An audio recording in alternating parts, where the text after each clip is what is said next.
go up on your mic just in case you find out.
Deals today will get picked up and then dropped off.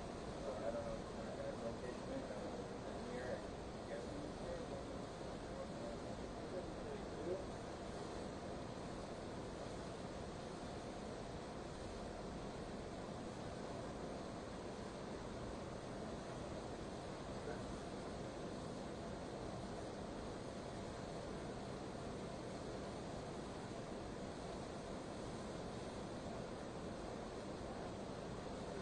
Check this. We'll give you D 1, 2, 3, 4, 5, 6, 7, 8, 9, 10.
Distinguished guests, please take your seats. Our program will begin momentarily.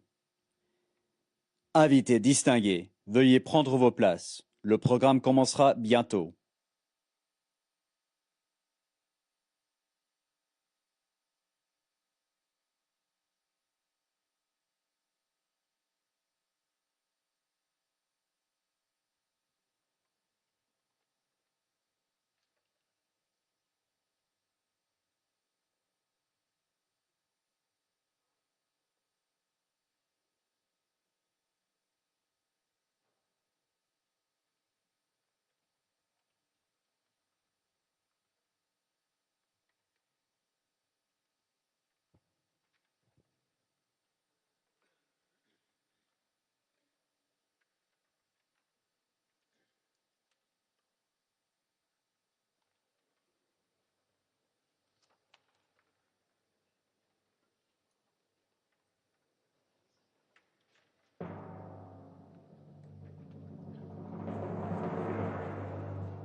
Distinguished guests, welcome to the Andrew W. Mellon Auditorium for an event commemorating the 75th anniversary of the North Atlantic Treaty Organization.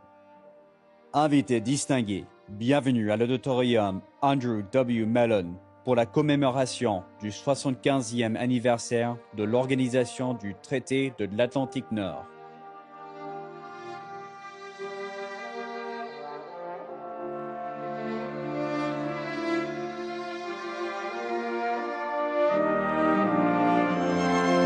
Distinguished guests, the First Lady of the United States, accompanied by Mrs. Ingrid Schulrud, and the spouses and partners of the NATO allies and partner countries.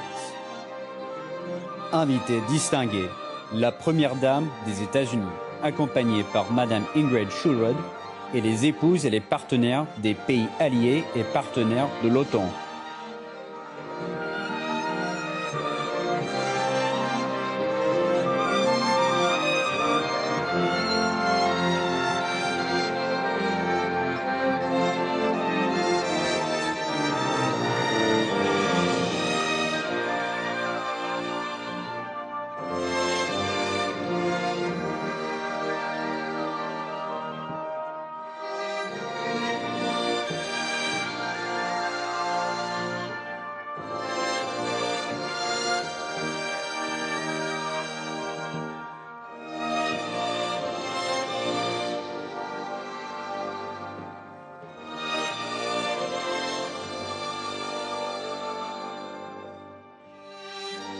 Distinguished guests, the chiefs of delegation of the European Union, Ukraine, and the North Atlantic Treaty Organization Indo-Pacific partner countries.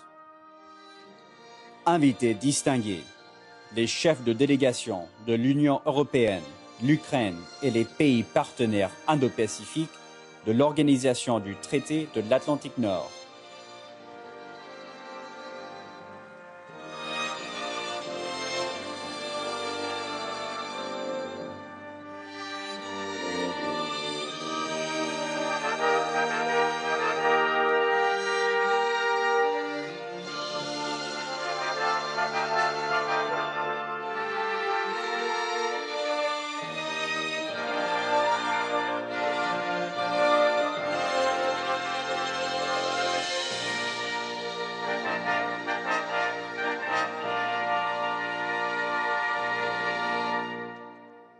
Distinguished guests, the President of the United States, accompanied by the Secretary General of the North Atlantic Treaty Organization and the NATO allied leaders.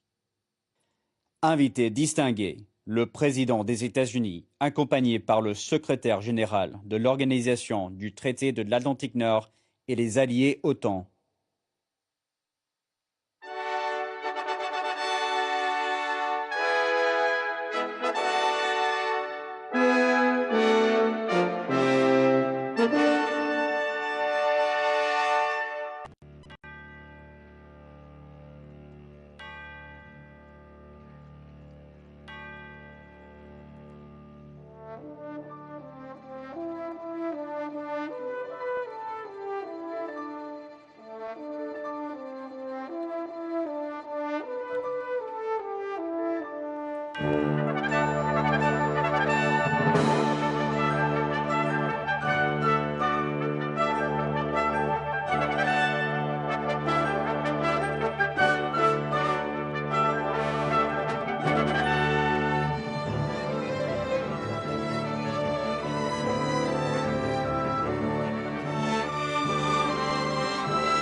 Distinguished guests, the NATO allies.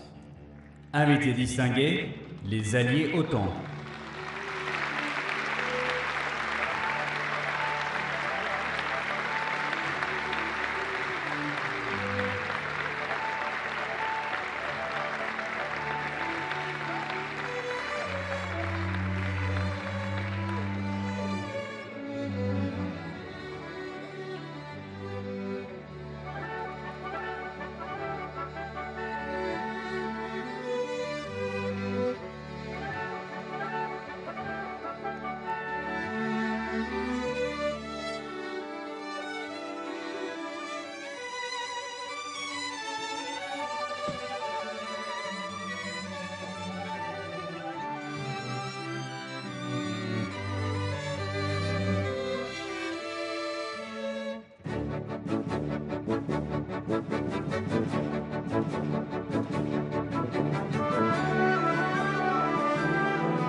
The day of days for America and her allies. Celebrations throughout the country at the end of the greatest war in history.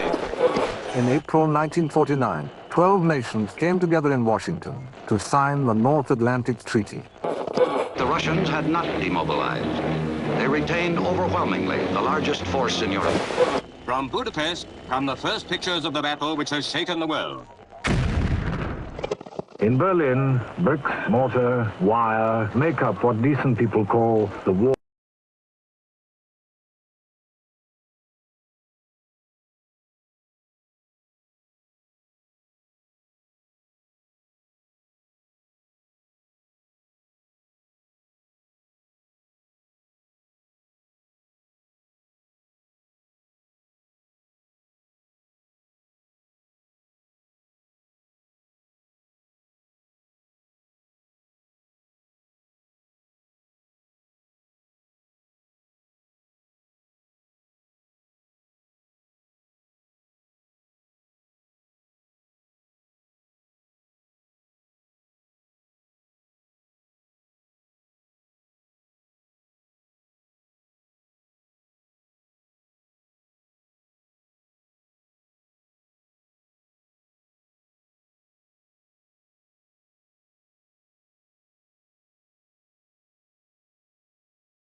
Buzaiko, fusilier marin des États-Unis.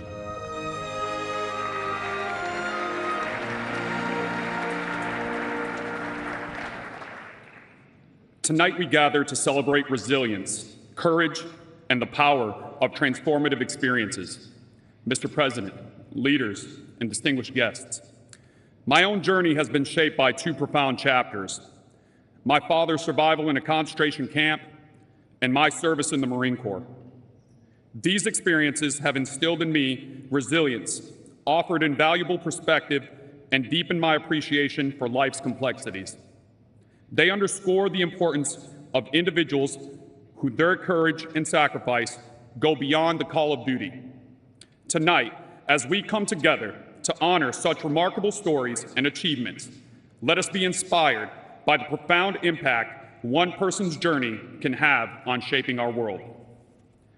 It is my privilege to introduce and welcome one of those individuals this evening, Secretary General Jens Stoltenberg, a distinguished leader who has shaped the course of NATO's history. Secretary General Stoltenberg has served as NATO's Secretary General since October 2014. Across a career that has included service as Prime Minister of Norway and UN Special Envoy for Climate Change, Secretary General Stoltenberg has shaped the global response to the most pressing challenges of our day. His tenure at NATO has been marked by groundbreaking initiatives. Under his leadership, NATO has implemented its largest reinforcement of collective defense since the Cold War, enhancing readiness to address terrorism, cyber threats, and hybrid warfare. Secretary General Stoltenberg's leadership underscores the importance of unity and commitment among allies, ensuring NATO remains at the forefront of global security challenges. Please join me in welcoming Secretary General Jens Stoltenberg.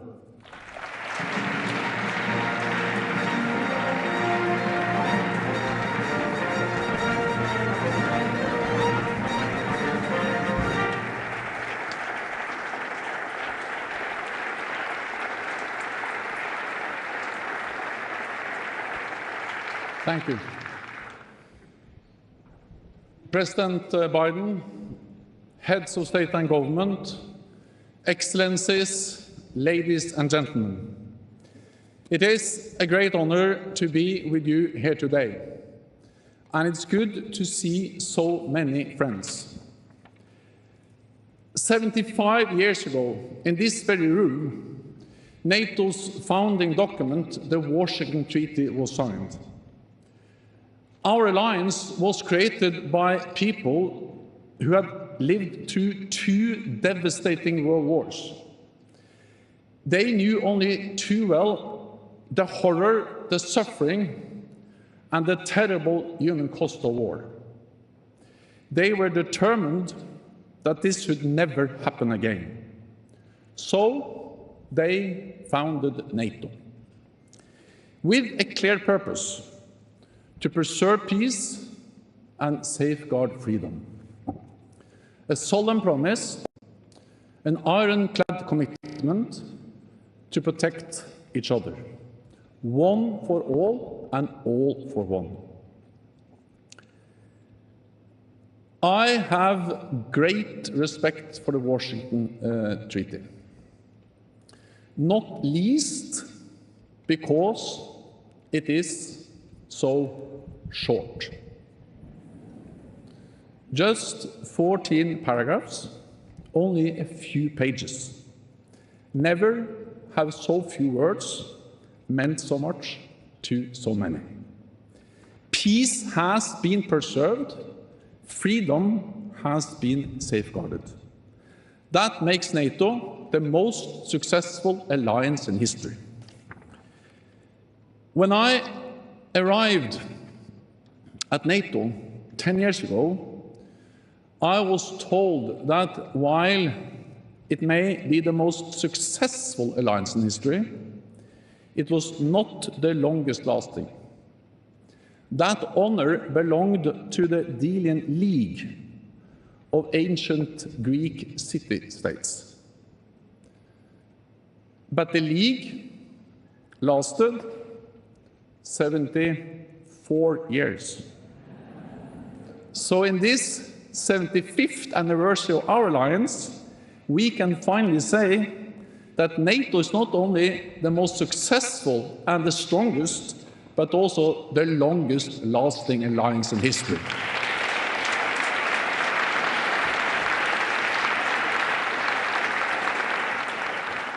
To understand the enduring success of NATO, it is important to recognize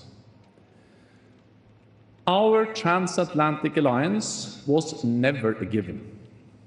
On the contrary, it is a result of deliberate choices and difficult decisions. Starting with NATO's creation. After World War II, many Americans wanted to leave Europe and bring their boys back home, just as the United States did after World War I. Fortunately, this time, courageous leaders on both sides of the Atlantic were able to defy opposition and create a transatlantic alliance to deter the Soviet threat. Gradually, a bold and controversial idea emerged that we needed to talk to our enemy to minimize the risk of an arms race spiraling out of control and leading to nuclear Armageddon. Step by step, to difficult talks and hard negotiations, an architecture of arms control was agreed. Thousands of weapons were destroyed, transparency and trust built. The world became a safer place due to deterrence and defense, but also due to disarmament and dialogue. And in time, the Cold War ended without NATO firing a shot. This opened an historic window of opportunity and brought us to another critical decision: whether to enlarge NATO and welcome all adversaries as new allies. The countries of the former Warsaw Pact had already made their choice. They all wanted to join our alliance. Towering personalities like Lech Walesa and Václav Havel led the way. The question was whether we were ready to open our door. Some feared that enlargement would dilute and weaken NATO and provoke Moscow. Just as at previous crossroads, it was not an obvious choice. It was not an easy decision, and it took time. But in the end, we stood up for the right of every nation to choose its own path. We opened NATO's door. Hardly any decision in modern history has changed Europe more profoundly. NATO enlargement unified Europe in a way that was previously unthinkable, paved the way for EU integration, and brought peace and prosperity across the continent. Allies showed clarity and determination then, as we must continue to do now. Russia's war against Ukraine is the biggest security crisis in generations. Ukraine has shown remarkable courage, and NATO allies have provided unprecedented support. But let's be honest, not even our support for Ukraine has been a given. It is not straightforward, because our support comes with costs and risks. The reality is there are no cost-free options with an aggressive Russia as a neighbor. There are no risk-free options in a war. And remember, The biggest cost and the greatest risk will be if Russia wins in Ukraine. We cannot let that happen.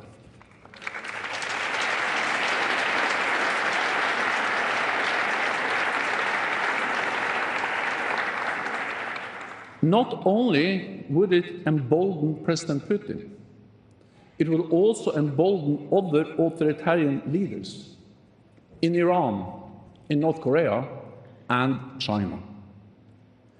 They all support Russia's brutal war. They all want NATO to fail. So the outcome of this war will shape global security for decades to come. The time to stand for freedom and democracy is now. The place is Ukraine.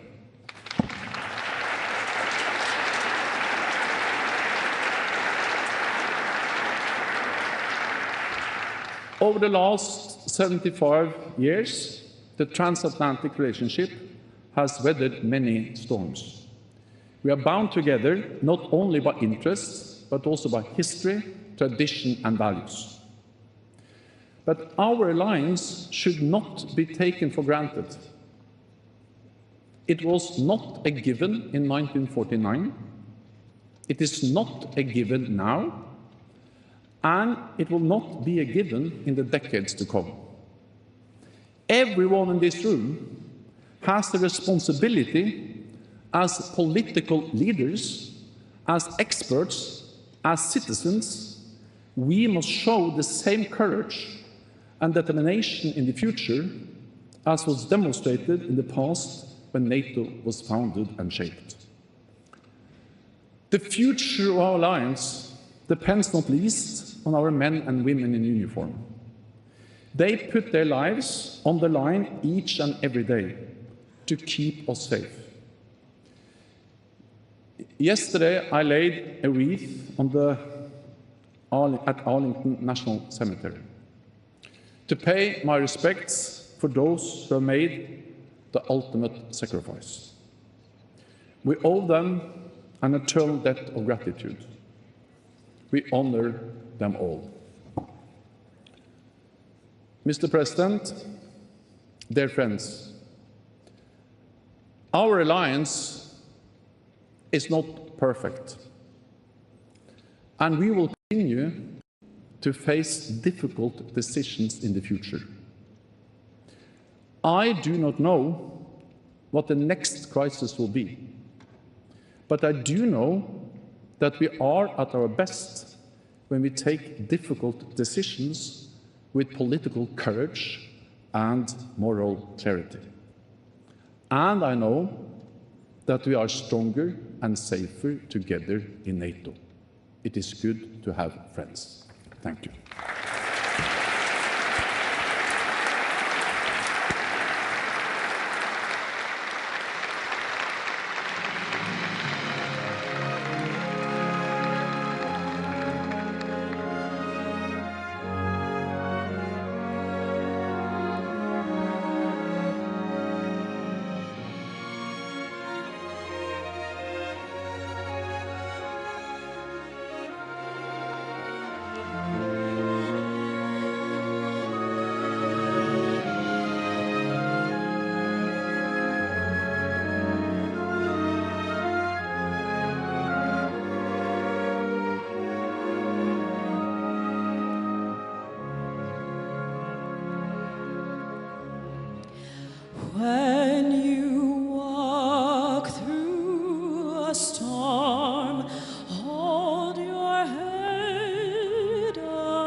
Distinguished guests, the President of the United States.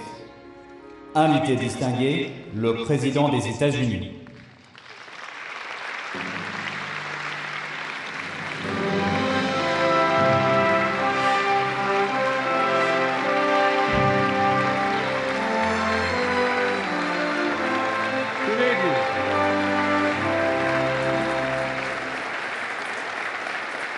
Welcome.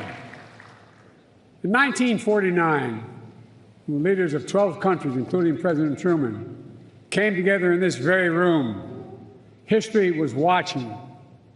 It had been 4 years since the surrender of the Axis powers and the end of the most devastating war the world had ever known. Here, these 12 leaders gathered to make a sacred pledge to defend each other against aggression, provide their collective security, and to answer threats as one, because they knew to prevent future wars, to protect democracies, to lay the groundwork for lasting peace and prosperity, they needed a new approach. They needed to combine their strengths. They needed an alliance. And here they signed the Washington Treaty and created the North Atlantic Treaty Organization, the single greatest, most effective defensive alliance in the history of the world. Mr. Secretary General, leaders of NATO countries, foreign and defense ministers, representatives from partner nations and the European Union, and members of Congress, distinguished guests, welcome, welcome to the 2024 NATO Summit. It's a pleasure.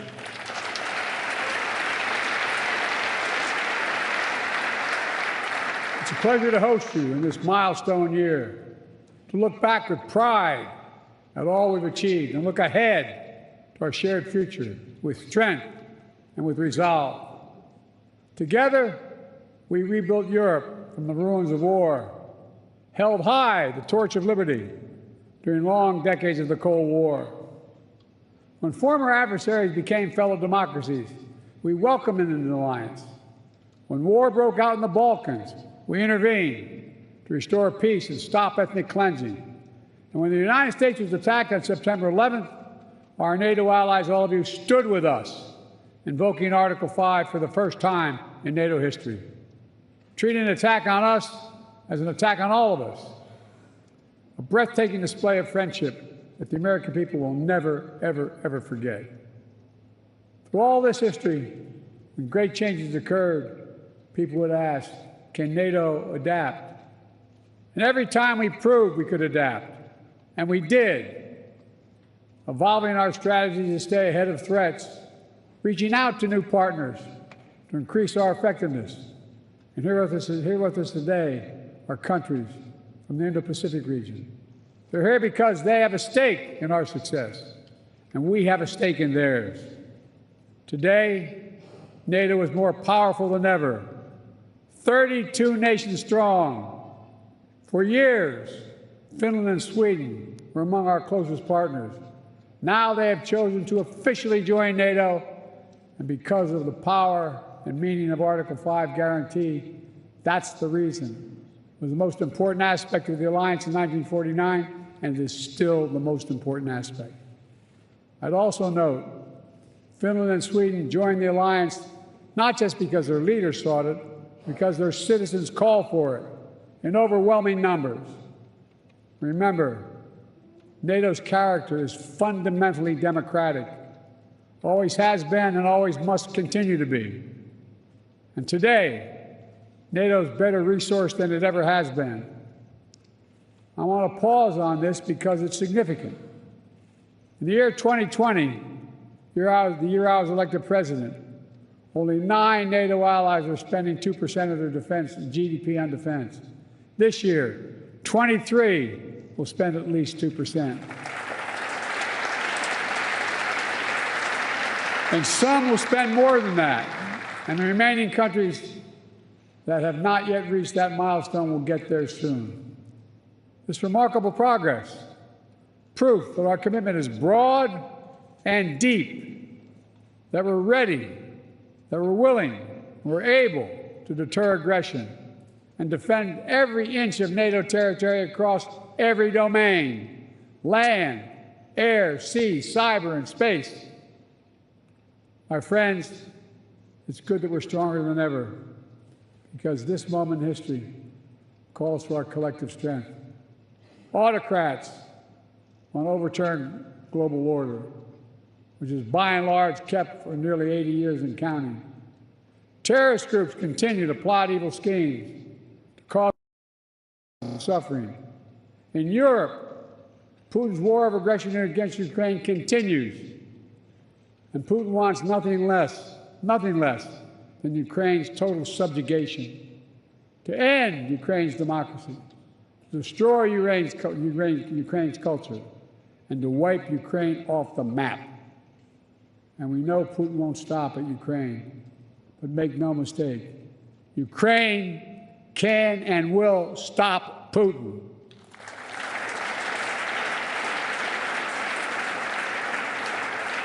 Especially with our full collective support.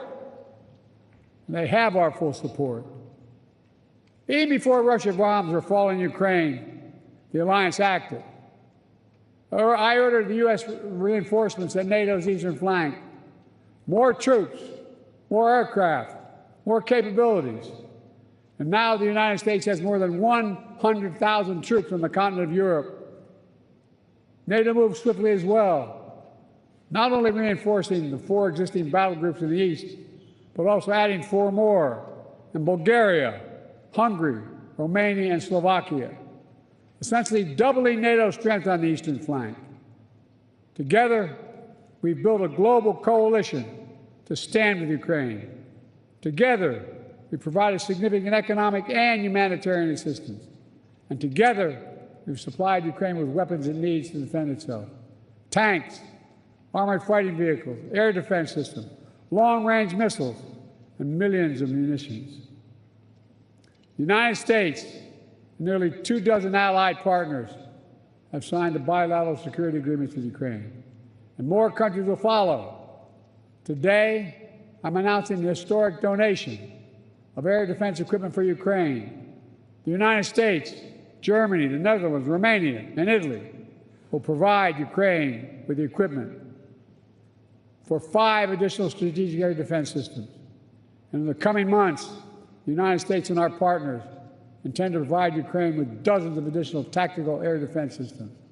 The United States will make sure that when we export critical air defense interceptors, Ukraine goes to the front of the line.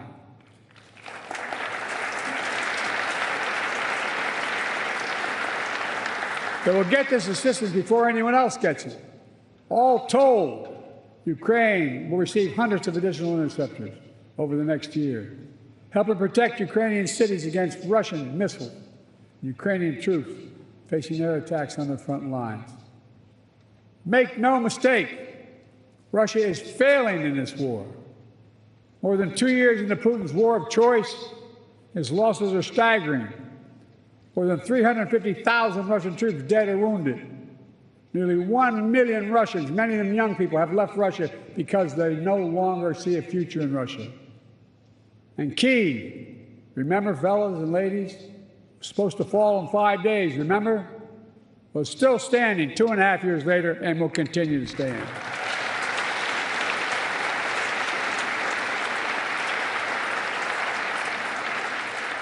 All of the allies knew that before this war, Putin thought NATO would break. Today, NATO is stronger than it's ever been in its history.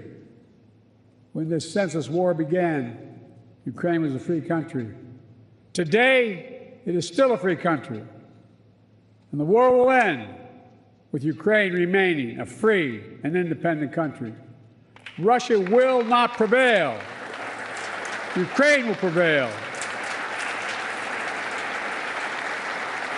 Ladies and gentlemen, this is a pivotal moment for Europe, for the transatlantic community, and I might add for the world. Let's remember, the fact that NATO remains the bulwark of global security did not happen by accident. It wasn't inevitable.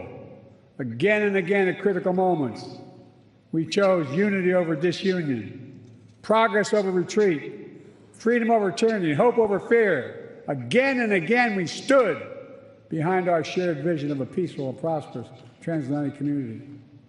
Here at this summit, we gather to proclaim NATO is ready and able to secure that vision today and well into the future.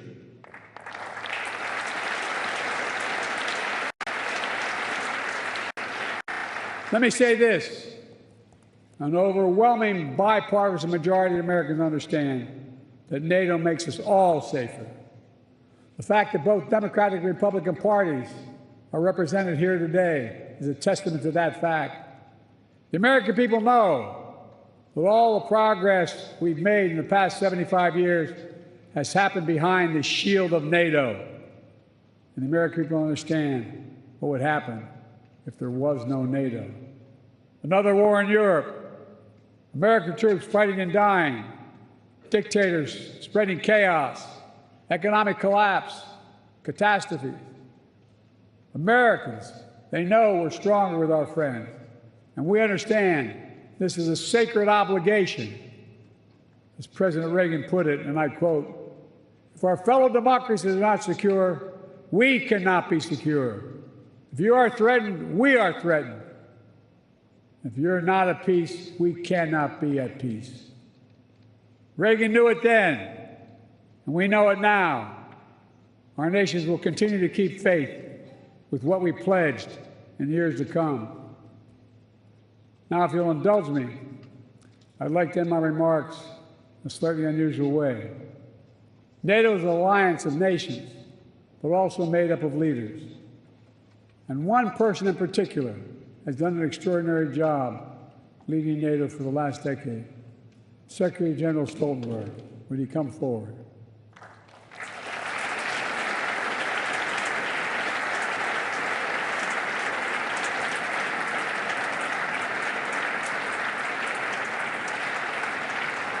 So much of the progress we've made in the alliance is thanks to the Secretary.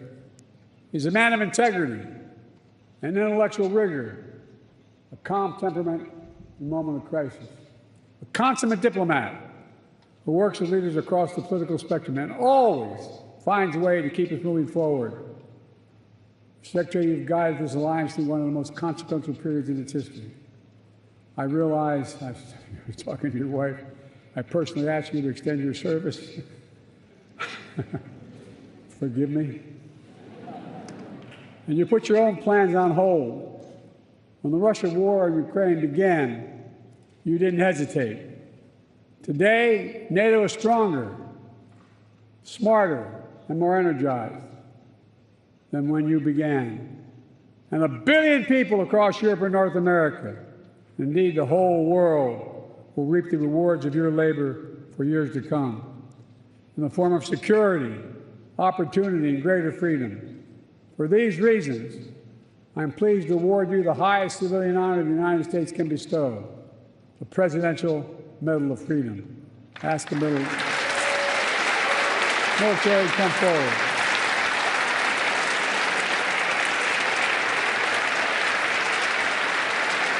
I'm asking to read the citation.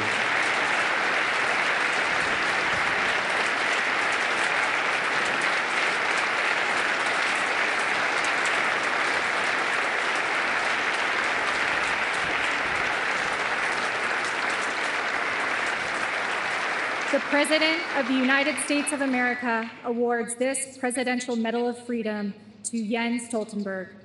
A visionary statesman and ceaseless defender of democracy, Secretary General Jens Stoltenberg has guided the NATO alliance through the most consequential decade for European security since World War II. When Vladimir Putin launched his brutal assault on the people of Ukraine, betting that NATO would break, Secretary General Stoltenberg proved him wrong. Under his stewardship, NATO has become stronger and more united than ever, and Americans for generations to come will benefit from the safer world he helped create.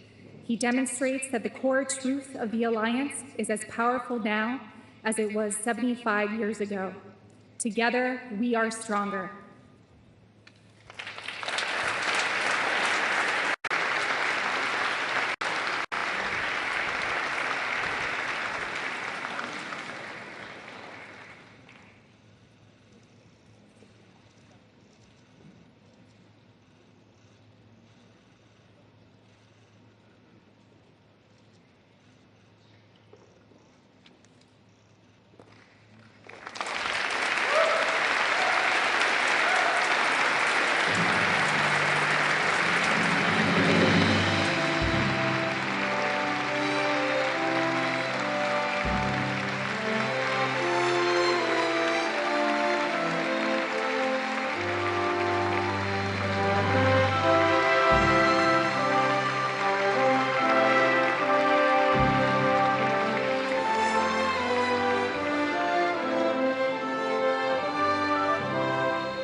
My wish for the world, that peace would find its way to every boy and girl.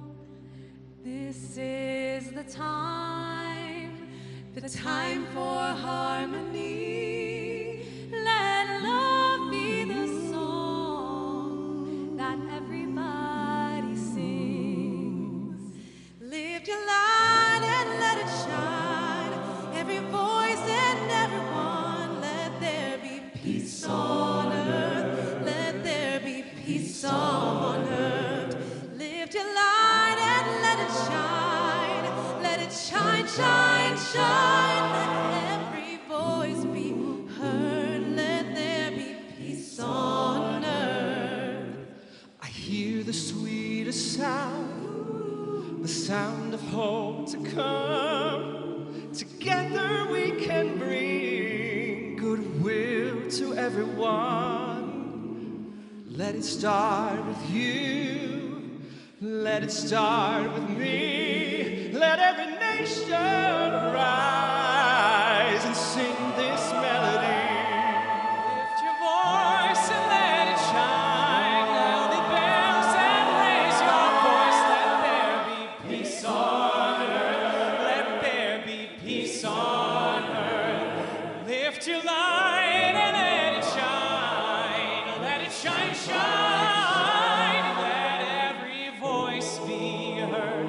Let there be peace on earth.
Distinguished guests, this concludes our program. Please rise for the retirement of the colors and remain at your seats for the departure of the leaders and spouses. Invités distingués, ceci conclut le programme. Veuillez rester debout pour la retraite des couleurs et restez à vos sièges pour le départ des dirigeants et épouses.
This concludes our event commemorating the 75th anniversary of the North Atlantic Treaty Organization.